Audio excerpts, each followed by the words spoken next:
Love of besties episode 1 30 दिन का torture. एक महीने बाद मुंबई एयरपोर्ट। इस वक्त मुंबई एयरपोर्ट पर एक लड़की अपने ब्लू ड्रेस में और अपना लगेज लिए और गोद में एक छोटी सी बच्ची लिए खड़ी थी। वो छोटी सी बच्ची काफी ज्यादा क्यूट लग रही थी। उसने उसके सिर पर एक छोटा सा हेड पहन रखा था और इस वक्त वो टुकुर टुकुर चारों तरफ देख रही थी। वो लड़की भी चारों तरफ देखकर खुद से बोली, फाइनली 2 साल बाद मैं इंडिया वापस आ गई, लेकिन मुझे नहीं पता था कि मैं इस तरह से इंडिया वापस आऊंगी। इन सब के बीच में जो कुछ भी मेरे साथ हुआ उन सब को सोचकर मैं अब बस इतना चाहती हूँ कि जिस किसी ने भी मेरे साथ गलत किया है, मैं उन सब से उनका बदला लूं। ये कहते हुए अमानत, जिसने पीहू को अपनी गोद में रख रखा था, वो अपना लगेज लेकर सीधे बाहर की तरफ बढ़ गई। जैसे ही बाहर पहुंची, सामने ही राव्या खड़ी थी। राव्या अमानत को देखते ही मुस्कुराकर बोली, अमानत फाइनली तुम इंडिया ही आ ही गई। ये कहकर वो आगे बढ़ी और अमानत को हक कर ली। अमानत ने भी मुस्कुराते हुए कहा, फाइनली मैं इंडिया वापस आ चुकी हूँ। तभी राव्या ने पीहू को प्यार से देखा। पीहू थोड़ी नींद में लग रही थी, जिस वजह से वो बार बार इधर से उधर अपना सिर घुमा रही थी। उसे देखकर राव्या ने अपना हाथ प्यार से आगे बढ़ाया और बोली, पीहू बेबी अपनी मासी की गोद में आओ, देखो आपकी मासी आपको बुला रही है। पीहू राव्या की आवाज सुनकर उसे टुकुर टुकुर देखने लगी और फिर तुरंत अपना चेहरा दूसरी तरफ घुमाकर अमानत के सीने में चिपक गई। उसके इस हरकत को देखकर अमानत हल्के से मुस्कुरा दी। तो वहीं राव्या का मुंह बन गया। उसने चिढ़कर कहा, ये मेरे गोद में क्यों नहीं आ रही है? क्या तुमने इसे बताया नहीं कि मैं इसकी मासी हूं? हमारी तो वीडियो कॉल पर बात होती थी ना, तब तो ये मुझसे बात करती थी, अभी सामने से ये मुझे एक्सेप्ट क्यों नहीं कर रही है? अमानत ने मुस्कुराकर कहा, तुम फिक्र मत करो, कुछ दिन तक ये तुम्हारे साथ रहेगी तो पहचान जाएगी। अभी ये तुमसे पहली बार फेस टू फेस मिल रही है, इसलिए ऐसा कर रही है। ये सुनकर फिर राव्या ने मुस्कुराकर कहा, कोई बात नहीं, अब चलो हम घर चलते हैं, मैंने पीहू बेबी के लिए उसकी मनपसंद खीर बनाई है। ये सुनकर अमानत मुस्कुरा दी और फिर ड्राइवर कार में सामान रखने लगा। अमानत कार में राव्या के साथ बैठ गई। कार में बैठते ही राव्या ने कुछ सोचकर कहा, अमानत तुम यहाँ कैसे पहुंची? और तुमने अचानक से फैसला क्यों ले लिया कि तुम अब इंडिया आओगी? इसके जवाब में अमानत ने कहा, क्योंकि मैं वहां बहुत ज्यादा परेशान हो चुकी थी, मुझे बस अपनी बेटी को लेकर सबसे दूर जाना था, लेकिन अब मैंने सोच लिया था कि मैं भागूंगी नहीं। 2 साल पहले जिसने भी मेरी जान लेने की कोशिश की थी, अब मैं इंडिया में रहकर उसका पता लगाऊंगी। तभी राव्या उसके गोद में मौजूद पीहू को देखकर बोली, लेकिन इन सब में पीहू का क्या होगा? और अगर मिस्टर विध्वंस को पता चला कि पीहू उनकी बेटी है, तब क्या तुमने सोचा है कि क्या होगा? ये सुनते अमानत ने गुस्से के साथ कहा, उन्हें पहले ही पता चल चुका है और मैं उन्हीं से ही भागकर यहाँ पर आई हूँ। ये सुनते ही राव्या शॉक्ड हो गई और शोक होकर बोली, वॉट, ये तुम क्या कह रही हो? Are you serious? कहीं तुम मुझसे मजाक तो नहीं कर रही? इसके जवाब में अमानत ने गुस्से के साथ कहा, नहीं, मैं कोई मजाक नहीं कर रही हूँ। मैंने तुमसे ये बात नहीं बताई, लेकिन इन 1 महीना से मैं मिस्टर विध्वंस की कैद में थी। उन्होंने मुझे और मेरी बेटी को अपने घर में कैद कर रखा था। वहां मैं बहुत मुश्किल से रह रही थी, लेकिन जैसे ही मुझे मौका मिला, मैं अपनी बेटी को लेकर वहां से भाग निकली और मैं डायरेक्ट इंडिया आ गई। मुझे पता है कि वो मुझे आसानी से इंडिया में ढूंढ लेंगे, लेकिन जितने दिन मुझसे हो सकेगा मैं इतने दिन उनसे जरूर छुपूंगी और अपने कातिलों का पता लगाऊंगी, और मुझे पता इन सब में तुम मेरी हेल्प जरूर करोगी। ये सारी बातें सुनकर राव्या बहुत ज्यादा हैरान थी, लेकिन उसने तुरंत कहा, हाँ हाँ जरूर, मैं सब में तुम्हारी हेल्प करूंगी। तुम बिल्कुल भी फिक्र मत करो। और जहां बात रही कि विध्वंस धनराजगीर के पता होने की, तो मुझे इतना तो अच्छे से पता है कि वो बहुत जल्द तुम्हें ढूंढ लेंगे। लेकिन मुझे एक बात बताओ, क्या उन्होंने तुमसे एक बार भी कहा कि वो अपनी बेटी को एक्सेप्ट करेंगे? और साथ में तुम्हें भी? क्या उन्होंने तुमसे माफी मांगने की कोशिश की? क्योंकि 2 साल पहले उन्होंने ही तुम्हारी जान लेने की कोशिश की थी, तो क्या उन्होंने रिग्रेट दिखाए? ये सारी बातें सुनकर अमानत ने गुस्से के साथ कहा, यही तो प्रॉब्लम है उनकी, उन्हें कभी अपनी गलती समझ ही नहीं आती। मैंने कहा कि उन्होंने मेरी जान लेने की कोशिश की और वो कहते हैं कि ये झूठ है, उन्होंने ऐसा कुछ भी नहीं किया, जबकि ये सच नहीं है। मुझे अच्छे से पता है उन्होंने ही ये सब कुछ किया था, और ये बात मैं यहाँ रहकर प्रूफ करूंगी और ये भी पता लगाऊंगी कि उनके साथ कौन कौन इस प्लान में शामिल था, और सबको सजा दिलवाऊंगी। क्योंकि अब डर कर जीना नहीं है, अब सबका खुलकर सामना करना है।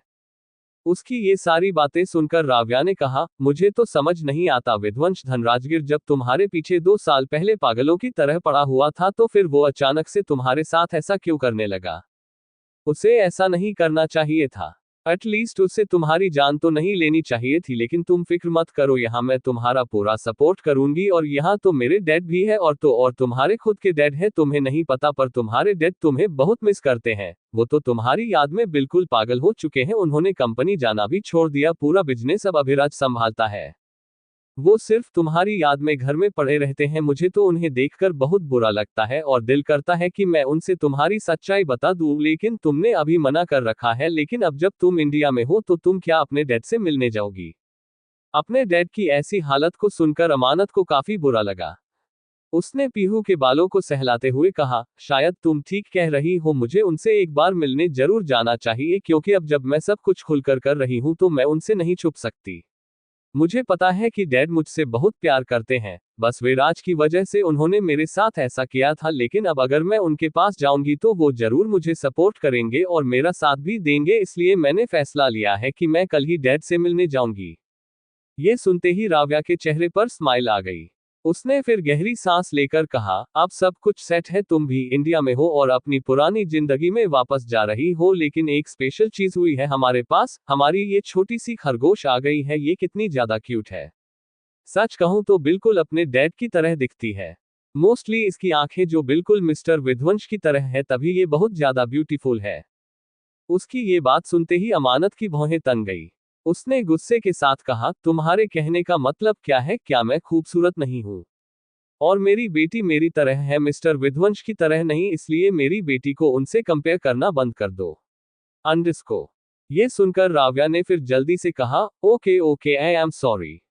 मुझे तो जो सच लगा मैंने वही कहा, लेकिन क्या तुम्हें नहीं लगता कि तुम यहाँ पर बिना बताए इंडिया चली आई तो वहां पर मिस्टर विध्वंस तुम्हारी याद में पागल हो गए होंगे और तुम्हें पागलों की तरह ढूंढ रहे होंगे, और कहीं ऐसा ना हो कि जब तुम मिलो तो वो वापस से तुम्हें कैद कर ले और फिर कभी तुम्हें अपनी कैसे जाने ना दे। राव्या की ये सारी बातें सुनकर अमानत के दिमाग में फिर से वही सब कुछ आने लगा। इन 1 महीना की कैद से वो बहुत ज्यादा परेशान हो चुकी थी और उन सब को सोचकर उसने गुस्से के साथ कहा, नहीं ऐसा कुछ भी नहीं होगा, अब मैं उनकी कैद में नहीं आऊंगी, क्योंकि अब मैं अपने डैड से सब कुछ बता दूंगी और मेरे डैड जरूर मेरी हेल्प करेंगे। ये सारी बातें सुनकर फिर राव्या चुप हो गई। कुछ देर में कार राव्या के छोटे से अपार्टमेंट के बाहर रुकी। अमानत पीहू को लेकर और राव्या उसके लगेज को लेकर सीधे अंदर की तरफ बढ़ गई। Episode 2, daddy Mrs you. इधर दूसरी तरफ लॉस एंजलिस विला में कांच का टेबल जोर से टूट गया। कांच पूरा जमीन पर बिखर गया और विध्वंस गुस्से से चिल्लाते हुए बोला, तुम ऐसा नहीं कर सकती मेरे साथ, तुम मुझे छोड़कर नहीं भाग सकती, तुम मुझे दोबारा से धोखा नहीं दे सकती। तुम्हें क्या लगता है तुम इस तरह मुझे छोड़कर जाओगी और मैं सिर्फ तुम्हें जाते हुए देखता रहूंगा? ऐसा बिल्कुल भी नहीं होगा, बल्कि इस बार की कैद जिंदगी भर की कैद होगी तुम्हारे लिए। You just wait and watch. तुमने इस टॉम एंड जेरी के खेल को कुछ ज्यादा ही सीरियस ले लिया है, लेकिन अब इस खेल को मैं असली टॉम एंड जेरी का खेल बनाऊंगा, जिसमें तुम मेरी कैदी होगी। अपने हाथ में शराब की बोतल पकड़े नशीली आवाज में जोर जोर से शैतान की तरह हंसने लगा। उसकी आंखें बेहद लाल थी, जिसमें गुस्सा भरा हुआ था, और वो उस शराब की बोतल का आखिरी घूंट पीकर उसे भी वही तोड़ दिया और गुस्से के साथ गुर्राया, सिर्फ 7 दिन, सिर्फ 7 दिन है तुम्हारे पास, क्योंकि इन 7 दिनों के अंदर अंदर तुम्हारी रूह 7 जन्मों तक विध्वंस धनराज के कैद में कैद होने वाली है। ये कहते हुए विध्वंस एक बार फिर से शैतानी तरीके से हंसने लगा। इधर दूसरी तरफ रात का वक्त हो चला था। इस वक्त अमानत पीहू को फीड कर कर सुला चुकी थी। पीहू के हाथ में एक डॉल थी जिसे वो अपने आप से दूर नहीं कर रही थी, और उस डॉल को देखकर अमानत ने गुस्से के साथ कहा, मिस्टर विध्वंस की दी हुई डॉल को ये सारी रास्ते अपने सीने से लगाए हुई थे। इसने एक बार भी इस डॉल को खुद से दूर नहीं किया। पता नहीं क्या खास है इस डॉल में, मुझे तो ये बिल्कुल भी पसंद नहीं। अंडरस्को। ये कहते हुए उसने गुस्से के साथ पीहू के हाथ से उस डॉल को लेना चाहा, लेकिन पीहू के छोटे छोटे हाथ उस डॉल को बहुत कसकर पकड़े हुए थे, जैसे वो अपने डैडी के फर्स्ट गिफ्ट को किसी को देना ही नहीं चाहती थी। पीहू ने एक बार भी उस डॉल को नहीं छोड़ा, जिसे देखकर अमानत ने फ्रस्ट्रेटेड होकर कहा, बेटा अब आप सो रही हो, एटलीस्ट अब तो आप डॉल को छोड़ दो, अब आप उसे भी सोने दो। लेकिन पीहू ने कुछ नहीं कहा और उससे वो अपने सीने से लगाकर गहरी नींद में चली गई। ये देखकर अमानत फिर से गुस्सा हो गई, लेकिन तभी पीछे से राव्या आते हुए बोली, अमानत रहने दो ना, वो उस डॉल को जब नहीं देना चाहती तो तुम क्यों जबरदस्ती कर रही हो। इसके जवाब में अमानत में गुस्से के साथ कहा, मैं नहीं चाहती कि मेरी बेटी के पास मिस्टर विध्वंस की दी हुई कोई भी चीज हो। ये सुनकर राव्या पीहू के पास आए और उसने देखा कि पीहू ने उस डॉल को अपने सीने से लगाया हुआ था, जिसे देखकर राव्या कुछ सोच में पड़ गई और बोली, अमानत क्या तुम्हें नहीं लगता कि शायद तुम्हें पीहू को और मिस्टर विध्वंस को एक दूसरे से दूर नहीं करना चाहिए। जहां तक मैं देख रही हूं पीहू कहीं ना कहीं अपने डैडी को मिस कर रही है। उसने अभी तक उस डॉल को खुद से दूर नहीं किया क्योंकि उसे मिस्टर विध्वंस ने दिया था, और वो जब से यहाँ आए हैं बहुत चुप चुप है, जबकि तुम मुझे बताती थी कि वो कभी चुप रहती ही नहीं थी। वो कुछ ना कुछ हमेशा बड़बड़ाती ही रहती थी, पर उसने यहाँ कुछ भी नहीं कहा। पता नहीं क्यों पर मुझे उसकी बहुत टेंशन हो रही है। उसने जब ये सब कुछ कहा तो अचानक से अमानत को भी कुछ एहसास हुआ और उसने कहा, पता नहीं क्यों पर मुझे भी ऐसा फील हो रहा है, लेकिन सब कुछ जल्दी ठीक हो जाएगा क्योंकि तुम्हें भी अच्छे से पता है कि मिस्टर विध्वंस एक अच्छे इंसान नहीं है। सबसे पहली बात तो वो एक गैम्बलिंग दुनिया के किंग है, अंडरवर्ल्ड से उनका लेना देना है। मैं नहीं चाहती कि मेरी बेटी अपने अंडरवर्ल्ड डैड के करीब रहकर बड़ी हो।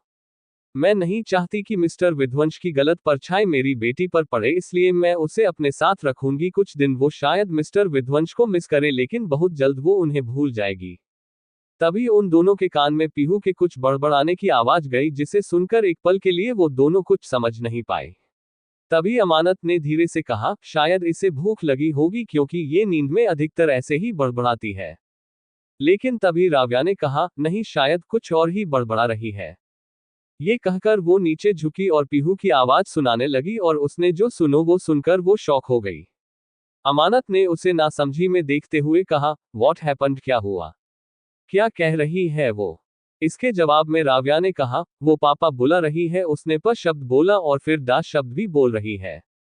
उसकी ये बात सुनकर अब अमानत हैरान थी, लेकिन दूसरे पल उसने गुस्से के साथ कहा, ये लड़की भी ना, अभी सिर्फ 2 दिन ही हुए हैं इस मिस्टर विध्वंस से दूर हुए, अभी से ही ये उनके रंग में रंग गई। मैं इससे फिर से अपने आप में ढाल दूंगी, जैसे पहले ये मेरे साथ रहती थी बिल्कुल वैसे ही अभी रहेगी। हमें इसके बारे में इतना सोचने की जरूरत नहीं है। तुम भी जाओ, अब सो जाओ, मैं भी सो जाऊंगी क्योंकि कल मुझे डैड से भी मिलने जाना है।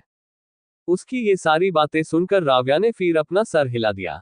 वो उससे दूर हो गई और बाहर जाते हुए बोली, कल जब अंकल तुम्हें देखेंगे तो वो बहुत ज्यादा शॉक हो जाएंगे, कहीं उन्हें सदमा ना लग जाए, और जब वो अपनी बेटी की छोटी सी बेटी को देखेंगे तब तो वो और भी ज्यादा शॉक होंगे। मैं तो कल उनका रिएक्शन देखने के लिए बहुत एक्साइटेड हूँ। ये सुनकर अमानत भी हल्के से मुस्कुरा दी और फिर राव्या वहां से चली गई। उसके जाने के बाद अमानत पीहू को अपने सीने से लगा ली और उसके बालों पर किस करते हुए बोली, बहुत जल्द मैं आपके जहां से मिस्टर विध्वंस की यादें मिटा दूंगी, आप बिल्कुल भी फिक्र मत करो। ये कहते हुए उसने भी अपनी आंखें बंद कर ली। अब कुछ ही देर में नींद में चली गई। अगली सुबह सुबह अमानत की नींद पीहू के जोर जोर से रोने से खुली। नींद खुलते ही अमानत जल्दी से चौंक कर बैठ गई। इस वक्त पीहू अपने डॉल को अपने सीने से लगाए अपने एक हाथ से अपने चेहरे को ढके जोर जोर से रोए जा रही थी। उसे इस तरह रोते देख अमानत ने जल्दबाजी के साथ कहा, बेटा क्या हुआ, आप ठीक तो हो, आप ऐसे रो क्यों रही हो। पीहू बस लगातार ही रोए जा रही थी। अमानत को कुछ समझ नहीं आ रहा था कि वो अचानक से ऐसे क्यों रो रही थी। तभी उसे याद आया। उसने जल्दीबाजी के साथ कहा, ओ तो आपको भूख लगी है, मैं अभी आपके लिए कुछ लेकर आती हूँ, आप प्लीज रोना बंद करो, ठीक है। ये कर उसने उसे अपनी गोद में उठा लिया और उसे जल्दी से चुप करने की कोशिश करने लगी, और फिर वो उसे लेकर बाहर चली गई। कुछ ही देर में वो किचन में आई। उसने उसके लिए मिल्क शेक बनाए। मिल्क शेक पीहू का फेवरेट था। मिल्क शेक मिलते ही वो बहुत जल्दी चुप हो जाती थी, इसलिए अमानत ने उसे शांत करने के लिए सबसे पहले मिल्क शेक ही बनाया। उसने उसे मिल्क शेक दिया, लेकिन मिल्क शेक से उसने अपना मुंह फेर लिया। ये देखकर अब अमानत हैरान थी और उसने हैरानी के साथ कहा, बच्चे व्हाट हैपेंड, आपको तो ये पसंद है ना, आप इसे क्यों नहीं पी रहे हो, क्या हुआ आपको, आप ऐसे क्यों रो रहे हो, आप तो मम्मा को टेंशन दे रहे हो। लेकिन पीहू अभी भी जोर जोर से रोए जा रही थी। वो तो चुप होने का नाम ही नहीं दे रही थी। अमानत अब बहुत परेशान हो गई। तभी अपने कमरे से राव्या बाहर आते हुए बोली, व्हाट हैपेंड, अमानत क्यों रुला रही हो तुम मेरी पीहू को।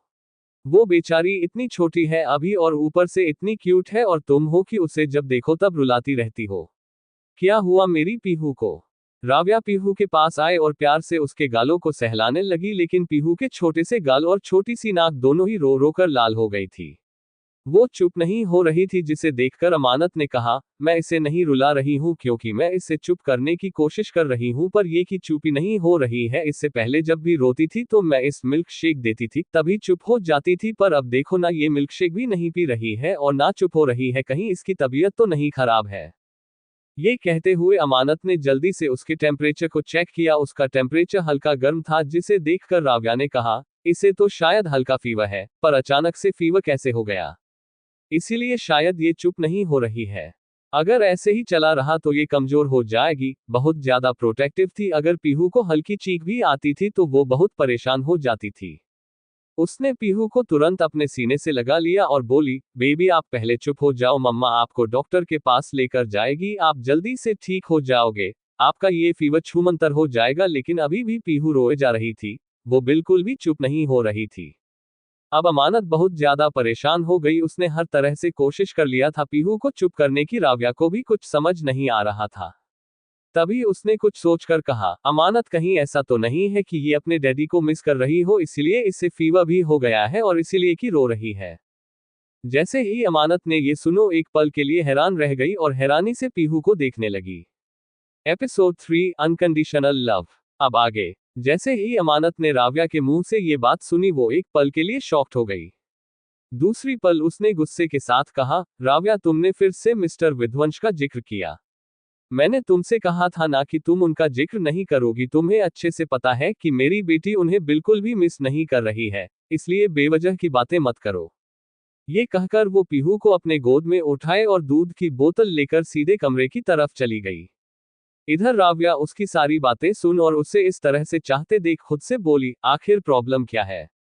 मैंने तो बस वही कहा जो सच है। क्या अमानत को दिखाई नहीं दे रहा कि उसकी बेटी इस वक्त अपने डैडी को कितना ज्यादा मिस कर रही है? कोई भी बेवकूफ इंसान भी पीहू को देखकर बता सकता है कि वो इस वक्त इतनी चुप क्यों है, क्योंकि वो अपने डैडी को मिस कर रही है। लेकिन अमानत तो शायद मेरी बात समझने के लिए तैयारी नहीं है। कोई बात नहीं, अब मैं भी इसके बारे में नहीं कहूंगी। ये कहते हुए वो सीधे अपने कमरे की तरफ बढ़ गई। इधर कमरे में अमानत ने बहुत ही मुश्किल से पीहू को सुलाया था और इस वक्त पीहू गहरी नींद में सो रही थी। उसे सोते देख अमानत ने खुद से कहा, राव्या कुछ भी बकवास करती है, मेरी बेटी मिस्टर विध्वंस को मिस कर ही नहीं सकती। वो तो अभी कितनी छोटी है, उसे तो मिस्टर विध्वंस अब याद भी नहीं होंगे, उसे सिर्फ और सिर्फ उसकी मम्मा याद है। लेकिन तभी उसके कानों में पीहू के बड़बड़ाने की आवाज गई, जिसे सुनते ही एक बार फिर से अमानत के भाव बदल गए। पीहू एक बार फिर से डैडी शब्द बोल रही थी, जिसे सुनकर अमानत ने गुस्से के साथ कहा, क्यों? आखिर क्यों? मेरी बेटी क्यों उस इंसान का नाम बुला रही है? जबकि ऐसा नहीं होना चाहिए, मेरी बेटी को उस इंसान के बारे में सोचना भी नहीं चाहिए, तो फिर आखिर वो ऐसा क्यों कर रही है? मुझे कुछ ना कुछ करना होगा, इस तरह से तो मैं इसे संभाल नहीं पाऊंगी और अभी मुझे इसे संभालना बेहद जरूरी है। ये सब कहते हुए उसने प्यार से उसका चेहरा सहलाया और बोली, बेबी आप फिक्र मत करो, मामा बहुत जल्द आपको आपके डैडी से मिलवाने ले जाएगी। हालांकि उसने ये कह दिया था, पर वैसा कुछ भी नहीं करने वाली थी। उसने मन ही मन दांत पीसकर कहा, अभी फिलहाल के लिए मुझे अगर पीहू को ठीक देखना है तो मुझे ऐसे झूठ बोलते होंगे, वरना मुसीबत हो जाएगी। ये कहते हुए उसने पीहू को ब्लैंकेट से कवर कर दिया और वहां से वॉशरूम में चली गई। कुछ देर बाद वो फ्रेश होकर बाहर आई तो राव्या ने उसके चेहरे को घूरते हुए कहा, तुम्हें क्या हुआ? क्या तुम परेशान हो? ये सुनकर अमानत ने अपने चेहरे को सहलाते हुए कहा, जब मैं ज्यादा स्ट्रेस लेती हूँ तो मेरा फेस लाल क्यों हो जाता है? राव्या ने कहा, ये कोई नया नहीं है, इससे पहले भी तुम्हारे फेस के साथ यही हाल होता था। इस वक्त अमानत का चेहरा लाल था और वो कभी समझ ही नहीं पाई थी उसका चेहरा अचानक से लाल क्यों हो जाता था। शायद वो ज्यादा स्ट्रेस लेती थी इस वजह से। लेकिन तभी राव्या ने कहा, ये सब कुछ छोड़ो, मैंने अभी अभी प्रणय अंकल से बात की। मैंने उन्हें अभी तक बताया नहीं है, लेकिन ये जरूर बता दिया है कि आज मैं वहां आने वाली हूँ। वो शाम तक बिजनेस ट्रिप पर चले जाएंगे, जो कि आउट ऑफ कंट्री है, इसलिए हमें अभी के अभी जाकर उनसे मिल लेना चाहिए, वरना शायद तुम उनसे वापस मिल नहीं पाओगी। उसकी ये बात सुनते ही अमानत ने तुरंत कहा, मैं अभी के अभी अपने डैडी से मिलने जा रही हूँ। ये कहकर वो कमरे में चली गई। लेकिन तभी राव्या ने उसे रोकते हुए कहा, लेकिन अमानत, पीहू का क्या होगा? क्या तुम पीहू को अपने साथ लेकर नहीं जाओगी? इसके जवाब में अमानत ने कहा, नहीं, अभी के लिए तो मैं उसे अपने साथ लेकर नहीं जा रही हूँ, क्योंकि अभी मुझे सिर्फ और सिर्फ डैड से मिलना है। मैं कल दूसरे दिन जाकर पीहू को उसके नानू से मिला दूंगी। उसकी ये बात सुनकर राव्या ने फिर अपना सर हिला दिया, जिसके बाद अमानत वहां से अकेले ही बाहर निकल गई। राव्या पीहू को संभालने वाली थी, इसलिए वो उसके साथ नहीं गई थी। इधर अमानत वहां से सीधे मल्होत्रा हाउस के लिए निकल गई। कुछ ही देर में उसकी टैक्सी मल्होत्रा हाउस के बाहर रुकी। अमानत अपनी टैक्सी से बाहर निकली तो वो घर को देखने लगी। उस घर को देखकर उसकी आंखों में नमी आ गई, क्योंकि वो घर था जहां पर वो पैदा हुई, जहां पर उसका बचपन बीता और जहां पर वो बड़ी हुई और जहां से उसकी शादी हुई, और एक तरह से यही से उसकी बर्बादी की भी शुरुआत हुई। वो अपने घर को देखकर इमोशनल हो गई थी और खुद से बोली, जब मैं 2 साल पहले यहाँ से गई थी तो मैंने कभी नहीं सोचा था कि मैं वापस इस जगह पर आऊंगी, लेकिन मैं एक बार फिर से अपनी इस जगह पर जहाँ आ गई जहाँ से इन सब की शुरुआत की थी, लेकिन इस बार सब कुछ अलग है। इस बार मैं खुद भी अलग हूँ। ये कहते हुए वो सीधे अंदर की तरफ बढ़ गई। अंदर जैसे ही गेट पर खड़े गार्ड ने अमानत को देखा, वो गार्ड तो बिल्कुल शॉक थे। उन्हें ऐसा लग रहा था जैसे वो कोई भूत देख रहे हो। वो तुरंत डरते हुए दूसरे से बोले, ये अमानत मैडम है ना? क्या मैं सही देख रहा हूँ? इसके जवाब में दूसरे गार्ड ने कहा, हाँ, मैं भी बिल्कुल सही देखता हूँ, ये अमानत मैडम ही है, लेकिन ये तो जिंदा है। हमें जल्द से जल्द बहुत इन्फॉर्म करना होगा। ये कहते हुए वो तुरंत अंदर की तरफ बढ़ गया और इधर अमानत चुपचाप चारों तरफ देखकर अंदर जा रही थी। 2 सालों में बहुत कुछ चेंज हो गया था, सारे एम्प्लॉइज भी चेंज हो गए, और ये सब कुछ देखकर अमानत ने हल्की स्माइल के साथ कहा, यहाँ के अभी कुछ गार्ड चेंज हो गए हैं, इसलिए वो मुझे ठीक से पहचान नहीं पा रहा है, लेकिन कोई बात नहीं, अब मैं यहाँ पर रहने लगूंगी तो आप सब मुझे पहचान जाएंगे। ये सारी बातें कहते हुए अमानत अंदर की तरफ निकल गई। वो अंदर जब पहुंची तो उसने देखा अंदर पहले से ही प्रणय सोफे पर बैठे लैपटॉप पर काम कर रहे थे और उनके साथ उनका असिस्टेंट बैठा हुआ था। दूर बेल की आवाज करने से प्रणय को अजीब सा एहसास हुआ और प्रणय ने खुद से कहा, मुझे ऐसा क्यों लग रहा है जैसे कुछ होने वाला है। तभी असिस्टेंट ने कहा, बॉस, आपकी तबीयत तो ठीक है ना? इसके जवाब में प्रणय ने कहा, मुझे नहीं पता, लेकिन मैं बस इतना जानता हूं कि जैसे कुछ तो होने वाला है, शायद अच्छा होने वाला है। ये सुनकर असिस्टेंट अभी कुछ कह पाता उससे पहले एक बार फिर से डोरबेल बजी। वापस डोरबेल की आवाज से प्रणय ने कहा, इस वक्त कौन आया होगा? तभी असिस्टेंट ने कहा, मैं अभी देख कर आता हूं। जिसके बाद असिस्टेंट सीधे गेट की तरफ बढ़ गया। इधर प्रणय भी गेट की तरफ देख रहा था। इधर असिस्टेंट ने दरवाजा खोला, लेकिन दरवाजा खुलते ही सामने खड़ी अमानत को देखकर वो दंग रह गया। उसे एक पल के लिए अपनी आंखों पर यकीन नहीं हुआ। वो तुरंत अपने कदम पीछे लेते हुए बोला, आप वापस आ गई। प्रणय इधर उधर की तरह देख रहे थे, लेकिन उन्हें अमानत का चेहरा दिखाई नहीं दे रहा था, पर उन्होंने जैसे ही असिस्टेंट के मुंह से अमानत शब्द सुना, वो एक पल के लिए दंग रह गए। दूसरी पल वो अपनी जगह से उठे और जब उनकी नजर अमानत पर गई तब वो उसे देखते रह गए। इधर अमानत स्माइल के साथ अंदर आए और बोली, हेलो राजीव अंकल, कैसे हैं आप? राजीव को तो समझ नहीं आ रहा था कि वो क्या जवाब दे। तो वही अमानत उनसे मिलने के बाद अब प्रणय की तरफ मुड़ी। प्रणय अभी भी बिल्कुल खामोश थे, जैसे उन्हें अपनी बेटी को इतने वक्त बाद देखकर एक सदमा लगा हो, क्योंकि 2 सालों से सभी को पता चल चुका था कि अमानत मर चुकी है, लेकिन अब अमानत इस तरह से जिंदा होकर सामने आई थी। प्रणय की आंखों में ना चाहते हुए आंसू आ गए। वो लगभग दौड़ते हुए सीधे अमानत के पास गए। अमानत अभी अपने मुंह से एक शब्द कह पाती उससे पहले ही प्रणय ने उसे अपने सीने से लगा दिया और अमानत भी उसके सीने से लगकर बिल्कुल चुप हो गई।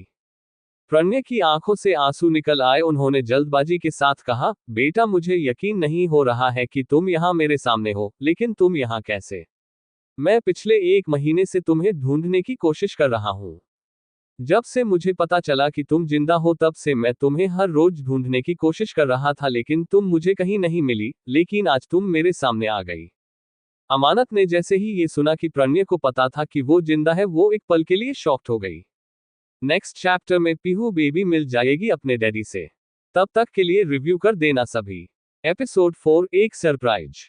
अब आगे। प्रणय को तो यकीन नहीं हो रहा था कि इस वक्त वो अपने सामने अपनी उस बेटी को देख रहा था जिसे उसने 2 साल पहले ही मरा समझ लिया था, लेकिन उसे जब इसके बारे में पता था कि अमानत जिंदा थी तब उसने उसे चारों तरफ लॉस एंजलिस में ढूंढने की कोशिश की थी, पर अमानत का कहीं कोई अता पता नहीं था। वो बहुत ज्यादा परेशान हो गया था। उसने एक बार फिर से हार मान ली थी। उसने सोच लिया था कि शायद उसकी किस्मत में उसकी बेटी है ही नहीं, लेकिन अब अमानत को अपने सामने देखकर उसकी आंखों से आंसू बहन निकले। उसने तुरंत अमानत को अपने सीने से लगा लिया और बहुत ही प्यार से बोले, बेटा बहुत बहुत शुक्रिया मेरी जिंदगी में वापस आने के लिए। तुम्हें नहीं पता लेकिन तुमने एक बाप के ऊपर कितना बड़ा एहसान किया है, मैं बता नहीं सकता इस वक्त मैं कितना ज्यादा खुश हूँ। अमानत को पता था कि इस वक्त प्रणय बहुत ज्यादा इमोशनल थे, लेकिन कहीं ना कहीं वो खुद भी इमोशनल थी। उसे पता था कि प्रणय उससे बहुत ज्यादा प्यार करते थे और सिर्फ विराज की वजह से ही उन्होंने उसके साथ वो सब कुछ किया था, इसलिए वो इस बात से इनकार नहीं कर सकती थी। वो इस तरह से प्रणय के सीने से लगी रही। लेकिन तभी वो प्रणय से अलग हुई और बोली, डैड कैसे हैं आप?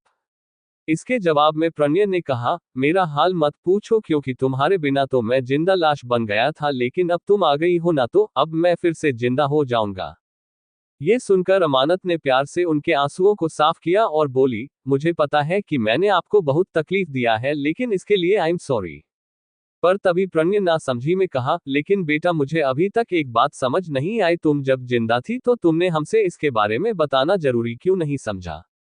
तुम हम सबसे दूर लॉस एंजल्स में क्यों रहने लगी थी? ये सुनते अमानत ने अपना चेहरा नीचे झुकाया और बोली, एक्चुअली ये बहुत लंबी कहानी है। अभी के लिए मैं आपको इसके बारे में कुछ नहीं बता सकती, लेकिन अभी बस आप इतना समझ लीजिए कि मैं वापस आ गई हूं और मुझे अब आपकी हेल्प की जरूरत है। मदद की बात सुनकर प्रणय ने ना समझी में कहा, किस चीज की मदद चाहिए तुम्हें? और तुम कब आए इंडिया? और तुम कहाँ रह रही हो इस वक्त? क्या तुम सीधे यहाँ पर आए हो? ये सुनकर अमानत ने अपना सर ना में हिला दिया और बोली, नहीं मैं अपनी दोस्त राव्या के पास हूँ। ये सुनते ही प्रणय ने गुस्से के साथ कहा, क्या ये तुम क्या कह रही हो? जब तुम्हारे पास तुम्हारा खुद का घर है, तुम्हारा बाप है और तुम्हारी फैमिली है, तो तुम अपने दोस्त के घर पर क्या कर रही हो? उनकी ये बात सुनकर अमानत ने कहा, एक्चुअली उस वक्त मुझे कुछ समझ नहीं आ रहा था और मैंने आपसे भी नहीं बताया था कि मैं इंडिया आ रही हूँ, इसलिए मैं राव्या के घर चली गई। पर आज सुबह ही मैंने सोच लिया था कि मैं आपसे जरूर मिलेगी, इसलिए मैं अब चली आए आपसे मिलने के लिए। उसकी ये बात सुनकर प्रणय ने गुस्से के साथ कहा, लेकिन तुम्हें डायरेक्ट मेरे पास आना चाहिए था, भले ही तुमने मुझे बताया हो या ना बताए हो। तुम मेरी बेटी हो, तुम्हारा हक है इस घर पर, इस जमीन जायदाद पर, तुम इस तरह से मुझसे दूर नहीं रह सकती। मैं अभी के अभी राव्या के पास फोन करता हूँ और तुम्हारे लगेज को यहाँ मंगवाता हूँ। ये सुनते ही अमानत ने तुरंत कहा, नहीं नहीं डैड अभी नहीं, अभी आप ऐसा नहीं कर सकते। इसके जवाब में गुस्से के साथ प्रणय ने कहा, लेकिन क्यों? मैं ऐसा क्यों नहीं कर सकता? ये सुनकर अमानत ने कहा, क्योंकि मुझे राव्या से भी बात करना होगा और मैं ऐसे अचानक से उसका घर छोड़कर यहाँ नहीं आ सकती, लेकिन आप फिक्र मत कीजिए, मैं बहुत जल्द यहाँ वापस आऊंगी और आपके लिए एक छोटा सा सरप्राइज भी है। सरप्राइज का नाम सुनकर प्रणय ने कहा, तुम मेरे लिए किसी सरप्राइज से कम नहीं हो, इसलिए तुम आ गई तो मेरे लिए वही काफी है, अब मुझे किसी सरप्राइज की जरूरत नहीं। ये सुनकर अमानत ने मुस्कुराकर कहा, आई नो, लेकिन अगर उस सरप्राइज को मैंने आपको दिखाया तो आप जरूर उसे बहुत पसंद करेंगे और शायद उसे खुद से कभी दूरी न करें। ये सुनकर प्रणय ने अब ना समझी में कहा, तुम किस सरप्राइज की बात कर रही हो बेटा? मैं तुम्हारी बात नहीं समझ पाया। इसके जवाब में अमानत ने मुस्कुराकर कहा, इसके बारे में मैं कल आपको बताऊंगी और सिर्फ बताऊंगी नहीं, बल्कि आपको उससे मिलवाऊंगी भी। आई एम श्योर आप बहुत खुश होंगे, पर अभी के लिए मुझे आपकी हेल्प चाहिए। हेल्प की बात सुनकर प्रणय ने ना समझी कहा, तुम किस चीज की हेल्प चाहती हो मुझसे? इसके जवाब में अमानत ने कुछ सोचकर कहा, एक्चुअली मुझे कुछ सिक्योरिटी की जरूरत है। सिक्योरिटी का नाम सुनकर प्रणय और भी ज्यादा हैरान हो गए और हैरानी से बोली, बेटा आखिर तुम क्या कर रही हो? तुम मुझे कुछ तो बताओ। जब तक तुम मुझे कुछ नहीं बताओगी नहीं, तब तक मुझे कैसे पता चलेगा कि तुम्हें सिक्योरिटी क्यों चाहिए और तुम क्या करने वाली हो? ये सब कुछ सुनकर अमानत ने कहा, फिलहाल के लिए मैं आपसे भी कुछ नहीं बता सकती, लेकिन आप बस इतना समझ लीजिए कि अभी मुझे सिर्फ और सिर्फ कुछ सिक्योरिटी की जरूरत है और आप मुझे वो दे दीजिए। ये सुनकर प्रणय ने कहा, ठीक है, तुम्हें जितने सिक्योरिटी चाहिए मैं उतने सिक्योरिटी तुम्हें दूंगा, लेकिन तुम वादा करो कि कल तुम इस घर में रहने के लिए आओगी। ये सुनकर अमानत ने मुस्कुराकर कहा, ऑल राइट डैड, जैसा आप चाहते हैं मैं बिल्कुल वैसा ही करूंगी, आप फिक्र मत कीजिए। ये कहकर फिर वो वहां से जाने लगी। लेकिन तभी प्रणय ने कहा, मैं तुम्हें ड्रॉप कर देता हूं। ये सुनकर अमानत ने कहा, नहीं इसकी कोई जरूरत नहीं है, मैं चली जाऊंगी, आप अपना काम कीजिए, वैसे भी कल मैं आपके पास ही आने वाली हूँ। ये सुनकर प्रणय ने कहा, बेटा मुझे तुम कुछ बदली हुई लग रही हो।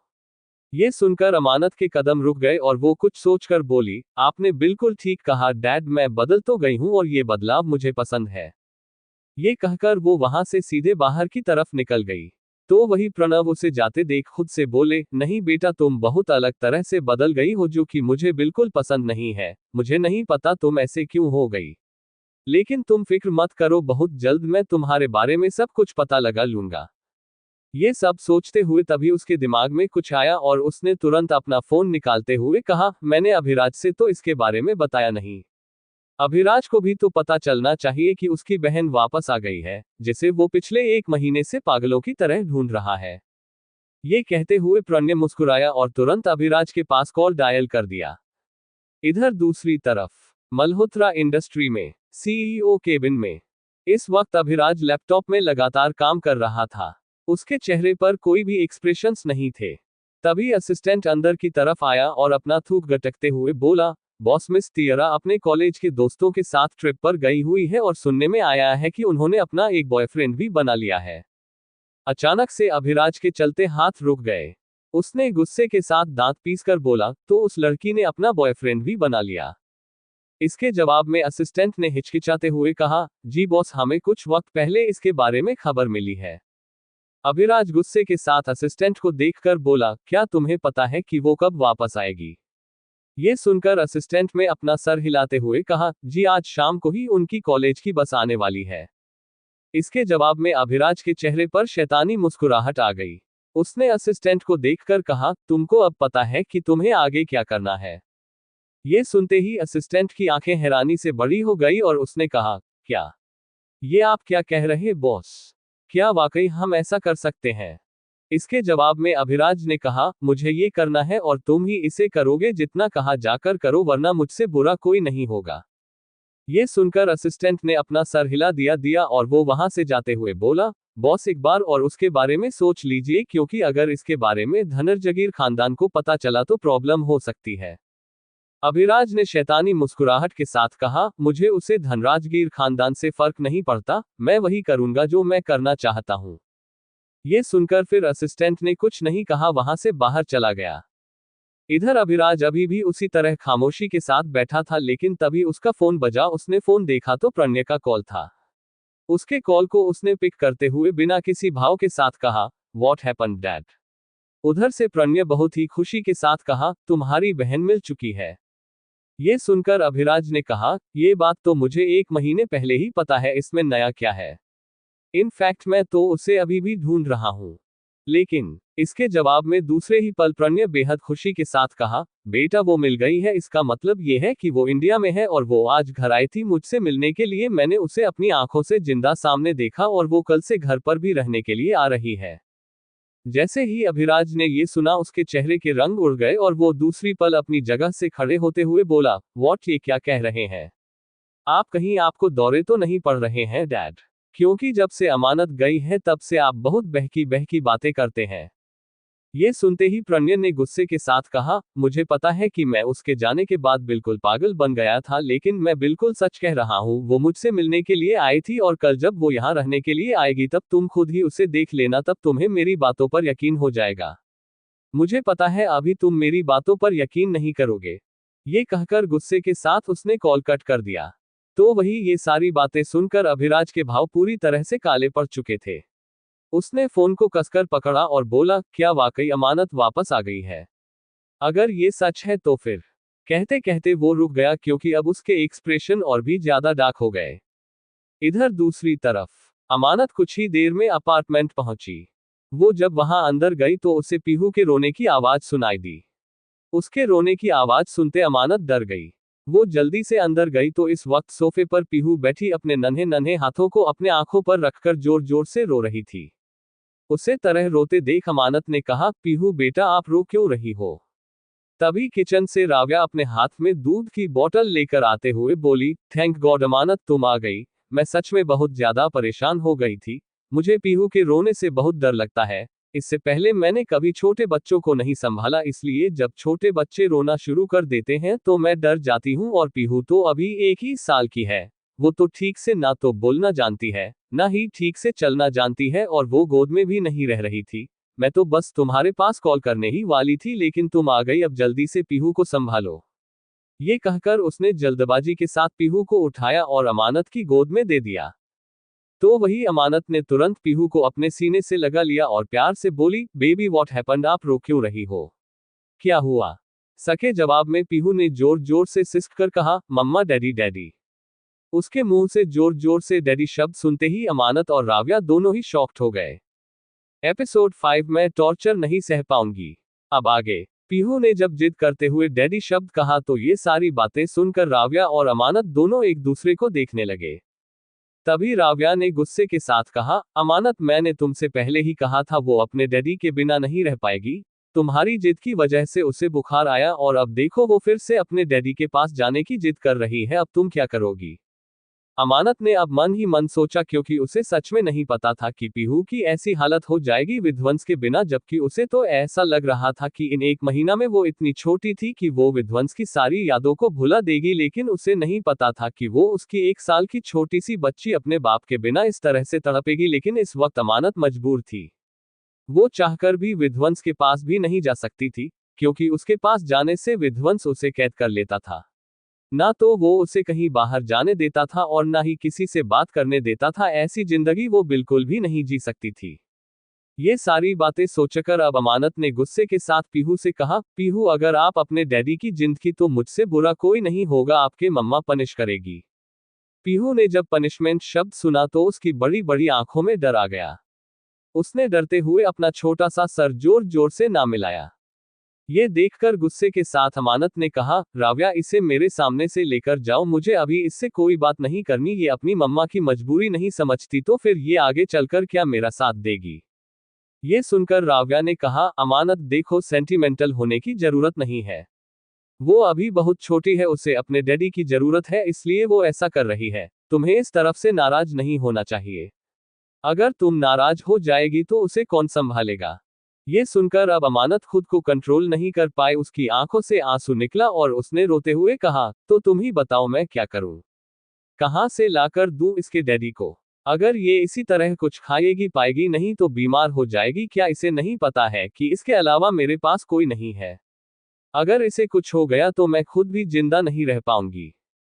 उसे इस तरह हेल्पलेस होते देख राव्या ने उससे हक कर लिया और उसे शांत करते हुए बोली, पहले तुम शांत हो जाओ।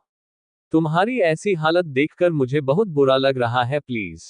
तुम्हें रोने की जरूरत नहीं है, मैं कुछ करती हूँ, मैं इसका मन बहलाती हूँ। इधर पीहू अभी भी उसी तरह डैडी की जिद लगाकर रोए जा रही थी। उसे सिर्फ और सिर्फ उसके डैडी चाहिए था। उसके अलावा और कुछ भी सुनना या समझना नहीं चाहती थी और अमानत इस वजह से बहुत ज्यादा फ्रस्ट्रेटेड हो गई थी। तभी राव्या ने पीहू को अपनी गोद में उठाया और बोली, पीहू बेबी आपको पता है मैं आपके लिए एक डॉल लेकर आई थी और वो डॉल बोलती भी है, वो आपसे बातें भी करेगी, आप चलो मैं उसे आपको देती हूँ। ये कहकर वो उसे किसी तरह बहला फुसला कर अपने कमरे में लेकर चली गई। इधर उसके जाने के बाद अमानत ने अपने सिर पर हाथ रख लिया और गुस्से से बोली, अमानत क्या हो गया है तुम्हें? तुम इस तरह से अपनी बेटी पर क्यों नाराज हो रही हो? उसकी क्या गलती है सब में? वो भी इतनी छोटी है कि वो कुछ समझ भी नहीं सकती, लेकिन इसमें मैं क्या करूं? मैं बहुत ज्यादा फर्स्ट डेट हो चुकी हूं, क्या क्या सोचा था और क्या हो गया? अभी वो ये सब सोचकर परेशान थी कि तभी उसका फोन बजने लगा। इस वक्त अपने फोन को रिंग होते देख अमानत को कुछ समझ नहीं आया। उसने अपना फोन उठाया तो फोन पर जैसे उसने अननोन नंबर देखा वो एक पल के लिए चुप हो गई, क्योंकि जब भी उसके पास अननोन नंबर से कॉल आता था तब भी कोई ना कोई प्रॉब्लम जरूर होती थी। उसने थोड़ा हिचकिचाते हुए कॉल पिक किया तो उधर से एक भारी आवाज आई, तुम्हें क्या लगता है तुम मुझसे इस तरह से भागेगी और चुप कर कहीं बैठ जाओगी तो मैं तुम्हें ढूंढ नहीं पाऊंगा? विध्वंस की आवाज सुनते ही अचानक से अमानत हैरान रह गई। उसने तुरंत उस नंबर को देखा और वो बिना आगे कोई भी बात सुन जल्दी से उससे फोन को कट कर दी और अपने फोन को खुद से दूर फेंकते हुए बोली, मैं सपना तो नहीं देख रही हूँ? क्या फिर सच में मैं अभी भी कॉल पर विध्वंस की आवाज सुनी? नहीं नहीं, ऐसा नहीं हो सकता, उन्हें मेरा नंबर कहाँ से मिला? मैंने तो नई सिम ले ली थी और अपना पुराना फोन भी फेंक दिया था, तो फिर मिस्टर विध्वंस के पास मेरा नया नंबर कहाँ से आया? आखिर मिस्टर विध्वंस कैसे मुझे हर बार ढूंढ लेते हैं? इस बार मैं उनकी कैद में नहीं जा सकती। अमानत को सबसे बड़ा डर विध्वंस का ही था, क्योंकि 1 महीना में विध्वंस ने उसे वहां पर जेल में कैद कर दिया था। वो जेल जहां उसे सिर्फ खाने पीने के लिए मिलता था, बस इसके अलावा वो ना तो बाहर की दुनिया देख पाती थी, यहाँ तक कि वो कभी ना तो सनराइज देख पाती थी और ना ही सनसेट देख पाती थी। इन सब से वो बहुत ज्यादा परेशान थी, इसलिए वो उसके हाथ से भागी थी। लेकिन वापस से विध्वंस की आवाज सुनकर अमानत के दिमाग में फिर से उसका अतीत आ गया।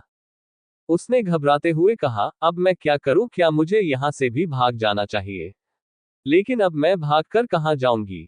तभी उसके दिमाग में उसके डैडी का ख्याल आया और उसने तुरंत कहा, मैं तो भूल ही गई थी, मैंने डैडी से गार्ड के लिए कहा था और शायद मुझे अब गार्ड भी मिल जाएंगे। हाँ, मैंने बिल्कुल ठीक कहा, मुझे डरने की जरूरत नहीं है, मेरे पास गार्ड से मिस्टर विध्वंस मेरा कुछ नहीं बिगाड़ पाएंगे। वहां उन्होंने इसलिए मुझे कैद कर रखा था क्योंकि वहां मेरे डैडी नहीं थे, यहाँ मेरे डैडी है और अभिराज भी तो है, वो भी तो मुझे कितना सपोर्ट करता है। वो अलग बात है कि मैं उसे अपना भाई नहीं मानती, लेकिन वो मुझे बहुत प्यार करता है, वो भी मुझे सपोर्ट करेगा।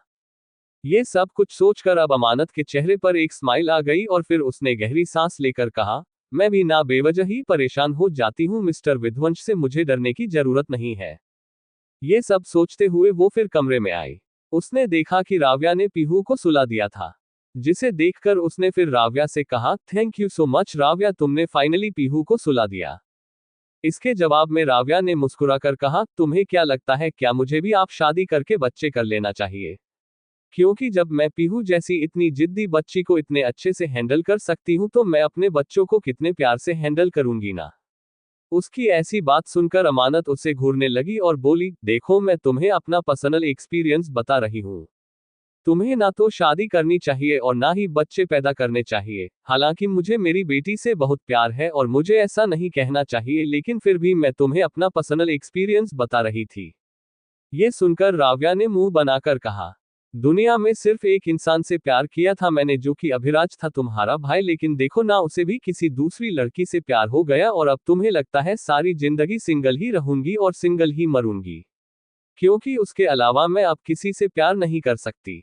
विस्मयादिबोधक चिन्ह उद्धरण चिन्ह। उसकी ये बात सुनकर अब अमानत ने उसे समझाते हुए कहा, यू नो वॉट, जिंदगी में जो होता है, कभी कभी हमें बहुत बुरा लगता है, लेकिन वो अक्सर अच्छे के लिए होता है। अब अगर तुम्हें अभिराज नहीं मिला तो जरूर भगवान ने तुम्हारे लिए कुछ अच्छा सोच रखा होगा और शायद तुम्हें अभिराज से भी कोई अच्छा लड़का मिले जो तुम्हें तुम्हें सपोर्ट करे, क्योंकि तुम बहुत अच्छी हो और भगवान अच्छे के साथ अच्छा ही करता है। उसकी ये सारी बातें सुनकर राव्या ने उदासी के साथ कहा, लेकिन मुझे तो सिर्फ अभिराज ही चाहिए था, तुम्हें क्या लगता है, क्या अभिराज एक अच्छा इंसान नहीं है जो भगवान ने मुझे अभिराज को नहीं दिया? ये सुनकर अमानत ने कहा, तुम्हें तो पता है कि वो मेरा सौतेला भाई है, लेकिन सच कहूं तो सौतेला भाई होने के बावजूद भी उसने मुझे सगी बहन की तरह प्यार दिया था। इस बात से मैं इनकार नहीं कर सकती कि वो एक अच्छा इंसान है, लेकिन क्या पता भगवान ने तुम्हारे लिए इससे भी अच्छा सोचा हो। ये सुनकर फिर राव्या ने कहा, ओके ऑल राइट, मैं समझ गई। अब तुम भी सो जाओ, कल तुम्हें अपने घर में शिफ्ट होना है, अब मैं भी जा रही हूँ सोने। ये सुनकर अमानत ने अपना सर हिलाया दिया, जिसके बाद वो बेड पर आए और उसने पीहू को अपनी बाहों में भर लिया। पीहू ने अपना छोटा सा सर क्यूटली अपनी मम्मा के सीने में घुसा लिया। ये देखकर अमानत के चेहरे पर एक प्यारी सी स्माइल आ गई। उसने भी उसके सर पर किस करते हुए कहा, मम्मा को माफ कर दो, आई नो मम्मा ने आपके साथ आज रूड बिहेव किया, लेकिन अपने मम्मा को थोड़ा फ्रस्ट्रेटेड कर दिया था। बट आई प्रॉमिस अब वो ऐसा कभी नहीं करेंगे, और वैसे भी कल आप अपने नानू के घर जा रहे हो, जब आप नानू से मिलोगे तो जरूर अपने डैडी को भूल जाओगे और वहां आपके मामा जी भी होंगे, वो भी आपसे बहुत प्यार करेंगे। ये सब सोचते हुए उसने अपनी आंखें बंद कर ली। गाइस, कल पहले अमानत और विध्वंस मिलेंगे एंड देन लिटिल बॉम्ब मिलेगी अपने बिग बॉम्ब से। स्टोरी में आगे जानने के लिए और ऐसे ही रोमांचक और इंटरेस्टिंग स्टोरी